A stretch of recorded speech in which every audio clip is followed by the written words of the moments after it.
The moment of clarity that put me on the entrepreneurial path was really getting fired from a job. I was working for a software company with an owner, founder, CEO who had grown the company, wildly successful company, really a household name in its niche, still very successful.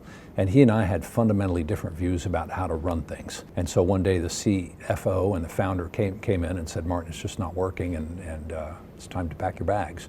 I was 40 years old. It was a huge blow to my ego, clearly, as that had never been happening. I'd had a successful career before that. And I already knew I probably was a square peg in a round hole, but that's when I really made the decision, okay, Martin, it's time to do this.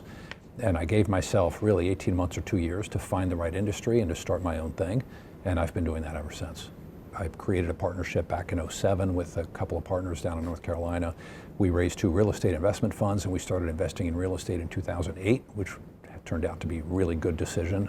We were buying undeveloped residential land and we created two funds to go buy land in 3 counties. We ended up being the largest landowner in those 3 counties, and we're now selling property still with great success. I think the biggest skill that I bring is the skeptic. Being fundamentally an operations person rather than a sales and marketing person, I'm always thinking how. I'm thinking, how are we going to get over this obstacle? How are we going to address this challenge? What are the challenges? What are the key risks? How do I identify the risks? How do I identify ways of testing potential solutions to the risk? Often you can't really afford to do real tests against a real problem, but there might be some interesting proxy that is a pretty good approximation of what the risk is and how to prove against it or prove for it.